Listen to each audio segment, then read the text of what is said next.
Hello guys, this is Swati. आज मैं बात करने वाली हूँ ऐसी दो मूवीज़ के बारे में जिन्हें मैंने लास्ट वीकेंड देखा था। ये दोनों ही मूवीज़ नेटफ्लिक्स पर अवेलेबल हैं। ये दोनों हिंदी में अवेलेबल हैं और ये दोनों ही थ्रिलिंग कैटेगरी में आती हैं। इनका जो थ्रिल फैक्टर है उसका लेवल ऑलमोस्ट सेम है और दोनों को ही मैं 7.5 और 7.5 रेटिंग देती हूँ। बस डिफरेंस इन दोनों का ये है कि किसी भी मूवी को थ्रिलिंग बनाने के अलग अलग तरीके हो सकते हैं। जहाँ एक और जो रेप्टाइल मूवी है उसमें परत दर परत राज खुलते रहते हैं और हर राज खुलने के साथ कहानी एक नया मोड़ लेती है। सो ये जो स्लो बर्न मूवीज़ होती हैं इनका अपना एक चार्म होता है। दूसरी तरफ जो नोवेयर मूवी है वो edge of the seat experience वाली मूवी है, जहाँ पर अगले ही पल अगर आपने सही एक्शंस नहीं लिए, डिसीजन नहीं लिया, तो आपको अपनी जान से हाथ धोना तक पड़ सकता है। ये एक सर्वाइवल मूवी वाली कैटेगरी में आती है, तो दोनों का अपना ही अलग मज़ा है। एक मूवी जो रेप्टाइल है उसका रन टाइम है लगभग 2.25 घंटे का और दूसरी मूवी है 2.25 घंटे की। अब आपको डिसाइड करना है कि आपको कौन सी मूवी देखनी है या नहीं देखनी है। मैं अपने दोनों ही मूवी को देखने के बाद क्या एक्सपीरियंसेस रहे हैं यहाँ पर शेयर करने वाली हूँ। तो थोड़ी थोड़ी स्टोरी में दोनों की बताती चलूँगी और उसके बाद पॉजिटिव्स और नेगेटिव्स भी उसके साथ ही में होंगे।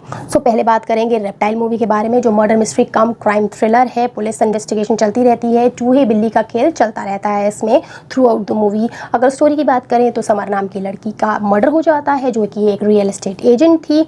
अब उसके मर्डर का जो शक की सुई है वो जाती है एक्स हस्बैंड पे, प्रेजेंट बॉयफ्रेंड पे और मदर इन लॉ पे। बट ऑब्वियसली बात है, जब आप देखेंगे तो आप जो मर्डरर है उसको अच्छे से सस्पेक्ट कर लेंगे। लेकिन इसके अराउंड जो कॉन्स्पिरेसी निकलती है और जो चीज़ें पता चलती हैं साइड बाय साइड वो बहुत शॉकिंग है। तो मर्डरर शॉकिंग नहीं है, लेकिन इसके अराउंड वाली जो और परतें खुलती हैं जैसे प्याज की परतें, वो बहुत इंटरेस्टिंग लगने वाली हैं। सो आप तैयार रहिएगा। स्लो बर्न मूवीज़ है, कुछ पॉजिटिव्स और नेगेटिव्स मैं यहाँ पर आपको इसके बताती हूँ। सो रेप्टाइल मूवी का पहला पॉजिटिव है कि इसका स्क्रीन प्ले अच्छा है। इसमें जो इन्वेस्टिगेशन है उसके डिटेल्स पर ध्यान दी गई है। क्रिमिनल कॉन्स्पिरेसी एंड तक आपको धीरे धीरे पता चलती रहती है। सो एंड तक आपको अपने आप से कहानी बांधे रखती है। रेप्टाइल का सेकंड पॉजिटिव है बेनिसियो डेल टोरो की एक्टिंग। उन्होंने जो मिड लाइफ क्राइसिस वाला बंदा यहाँ पर एक्ट किया है परफेक्ट है। उसमें जो शॉकिंग एक्सप्रेशंस आते रहते हैं हर एक राज खोलने के साथ, वो उसे परफेक्टली हम तक पहुँचा पाए। साथ ही जस्टिन टिम्बरलेक भी मुझे ठीक लगे हैं यहाँ पर। थर्ड पॉजिटिव हो जाएगा डायरेक्शन। डायरेक्टर को पता है कौन से इमोशंस उसे ऑडियंस तक पहुँचाने हैं। साथ ही कैमरा एंगल बहुत ही ब्यूटीफुली उसने लिए हैं। So as a directorial debut grand singer ने काफ़ी अच्छा परफॉर्म किया है यहाँ पर इस मूवी के थ्रू। सो नेगेटिव्स पर आते हैं। पहला ड्रॉबैक हो जाएगा कि कहानी बहुत धीरे धीरे चलती है और स्लो चलने की वजह से कहीं कहीं पर सीन इतने स्ट्रेच हो जाते हैं कि लगभग 15 से 20 मिनट इस मूवी को छोटा किया जा सकता था। Then second negative will be, कहानी बहुत ही जेनरिक है। अगर आप मर्डर मिस्ट्री इंक्लूड कर रहे हैं और उसी को मेन प्लॉट बना रहे हैं तो आप उसको थोड़ा तो इंटरेस्टिंग बनाइए, कुछ बढ़िया सा टर्न ट्विस्ट लाइए। ये थोड़ी ना है कि जो सब प्लॉट्स चल रहे हैं बस वही इंटरेस्टिंग होंगे। तो कहानी जेनरिक मिलने वाली है आपको यहाँ पर।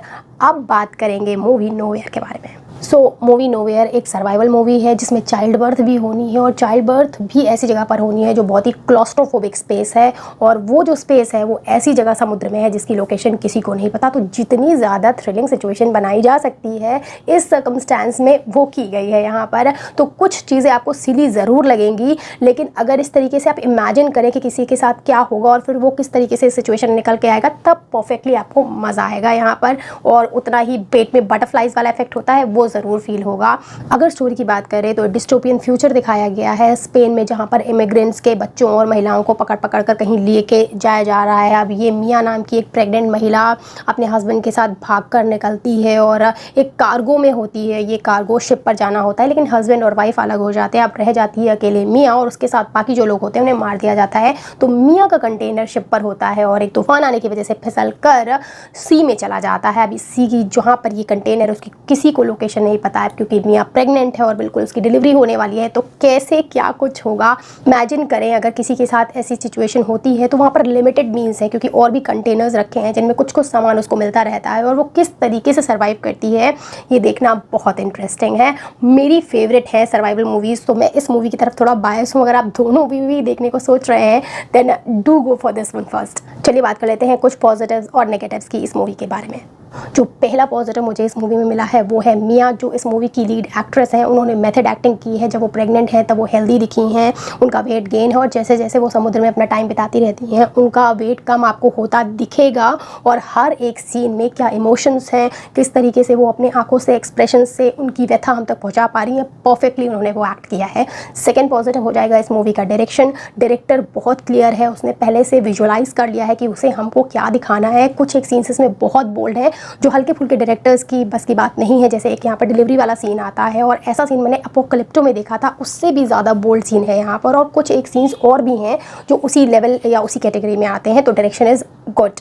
थर्ड पॉजिटिव जो मेरे लिए बहुत इंपॉर्टेंट होता है किसी भी मूवी में और मेरे इमोशंस को एलिवेट कर देता है वो होता है उसका बैकग्राउंड स्कोर, जो कि यहाँ पर बहुत बढ़िया है। और ये अच्छी भी चीज़ थी क्योंकि यहाँ पर बहुत ज़्यादा कन्वर्सेशन नहीं है, बस एक्टिंग है और एक्टिंग के साथ पीछे म्यूज़िक भी बहुत अच्छा है। तो आप वो चीज़ फील कर पाते हैं जो अंदर वाला बंदा फील कर रहा है। So this is one of the good thing about this movie. अगर ड्रॉबैक्स की बात करें तो हाँ, कुछ सीरी चीज़ें हैं इस मूवी में जो इस मूवी को ओवर ड्रामेटिक बनाती हैं कि इतने दिन तक माँ और बच्चे कैसे सर्वाइव कर गए सी में, किसी सी एनिमल ने उन्हें हंट नहीं किया, जो फ़ोन अभी तक चल नहीं रहा था वो अचानक कैसे चलने लगा। तो अगर आप लॉजिक से इन सारी चीज़ों को डिफाइन करने की कोशिश करेंगे तो शायद ना कर पाएँ। लेकिन याद रखिएगा, अगर आप सर्वाइवल मूवी बहुत सारी देखते हैं तो आपको पता होगा कुछ कोइंसिडेंस, कुछ पॉजिटिव चीज़ें ही ऐसी होती हैं इवन जो रियल सर्वाइवर्स होते हैं उनके साथ भी, कि वो एक्सप्लेन आप नहीं कर सकते हैं, बस वो हो जाती हैं जिसकी वजह से वो बच जाते हैं। तो आप यहाँ पर भी इस मूवी को वो बेनिफिट ऑफ डाउट दे सकते हैं। बाकी अगर लूप होल्स निकालने पे आ जाएंगे तो बहुत सारे मिलने वाले हैं। मैंने इस मूवी को बहुत इन्जॉय किया है और दोनों मूवीज़ में अगेन आई वुड से कि अगर आप पूछेंगे कौन सी मैं पहले देखूँ तो आई वुड से कि नोवेयर देखिए, क्योंकि मैं सर्वाइवल मूवीज़ की तरफ थोड़ा बायस्ड हूँ। दूसरी भी उतनी ही अच्छी है। That's it from my side, bye bye.